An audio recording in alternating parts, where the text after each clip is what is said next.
کوزي او هغه جهانګیري دی اټک سره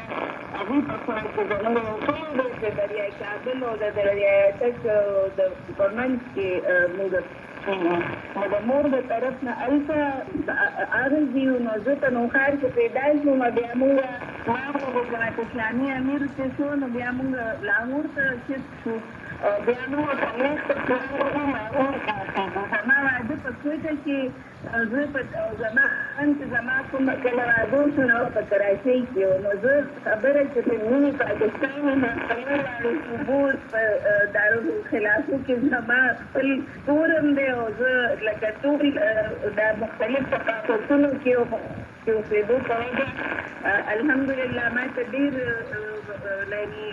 زه ډېره زیاته د ثقافتي طور باندې د پاکستان ټولو ځایونو سره زما تعلق دی نو ما تعلیم هم په دې درې واړو صوبو کې حاصل کړی دی او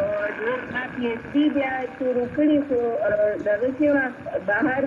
تللي وم زه د یو این یو دغه ته کانفرنس ته زما په فیملي او د خاندان په ادارې کې ډېر زیات کار کړی دی نو هغوی ما ته هلته افر وکړو چې تاسو دلته په دې باندې پي ایچ ډي ډګري والا خو بس بیا ما په نور اجازت ملاو نه شو د کور د طرف نه نو ما ډګري خپله کمپلیټ په پنجاب یونیورسټي نه کړې ده الحمدلله درې واړو صوبو نه مې سبق پی ایچ ډي مې پنجاب یونیورسټي نه کړې ماشاءالله جی تاسو ذکر وکړو چې د پاکستان درې واړو صوبو کې تاسو د تعلیم حاصلونه ناکامه شوې ده او اورېدونکي به هم اورېدل غواړي ستاسو د کاري تجربو په اړه تاسو یوه غوره سیاستوانه ډېر ښې اواډونه هم میلاو شوي دي نو اورېدونکو ته به ووایو چې ډاکټر سمیه راحیل قاضي د قاضي حسین احمد صاحب لور ده نو تاسو وکړو چې سیاست سره ستاسو رجحان چې دی هغه هم د دې وجې نه چې ستاسو پامنه په یوه سیاسي کورنۍ کې وشوه او ابتدایي طور باندې خو زه د خپل پلار ډېره شکرګزار یم چې زما پلار علماو په خاندان کې او په پښتنو په خاندان کې زما په خیال هغه اولنی سړی دی چې هغه خپل لمونځ کول هغه به ما به نه زیات تربیت هغه سیاسي کړی دی او د هغه په وجه سیاست سره مې شوق شوی زه د خپلې پارټۍ زموږ د جینکو یو ګوند دی اسلامي جمعیت اتباع زه د هغې سرګرمې کارکوم نو زه په سټوډنټ پالیټکس کې ډېره زیاته مخکې وم په پېښور کې به مې په سن کې حساب وشي وه بیا کالج یونیورسټي د ایشیا کالج کې د پاکستان د جینکو ډېر غټه یونیورسټي مجبوره شوه زه د هغې د سټوډنټ یونین په 1984 کې زه د هغې سیکرټري جنرال الیکټ شوې وم هغې نه پس بیا په سیاست کې مې ډېره حصه واخیسته او په ما به طرف په دور کې یو کاسمیټک پالیسي یو سیلاب غونه راغلو چې دې ښځو ته ډېر زیات دغه پکار دی نو زه د خپل د جماعت د حلقې خواتینو د پولیټیکل څانګې زه مشره وم نو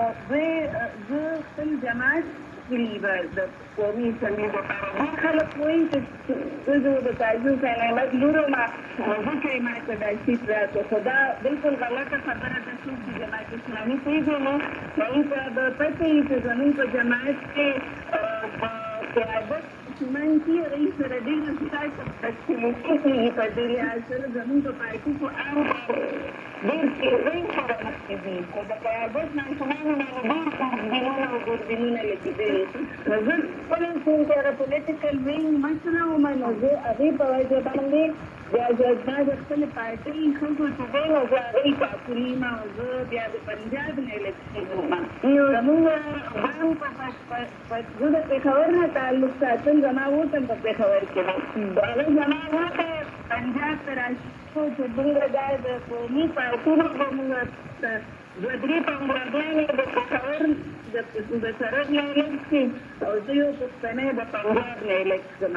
نو زه د پنجاب نه واحده د اسلامي ممبر وم هغه چې زما په نوم باندې ټولو پارټیانو بیا اتفاق هم کړی او زه د خپل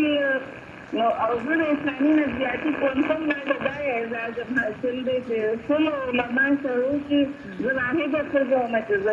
الیکټ شوم ماشاءالله هغه چې په ټول څه د هغې نه کوی چې موږ په میرټ باندې د کړي دا نو د سیوی کچري دا الحمدلله ماته د اجازه کړی نو ډېره ښه خبره ده ډاکټر صاحب تاسو وایي چې ډېر تاسو باندې دوربینونه او خودبینونه لګېدلي وو د هغې باوجود تاسو دا مقام ترلاسه کړی شو نو ستاسو دا سیاسي سفر چې دی په دې باندې به تپوسونه وکړو لکه تاسو وایي چې د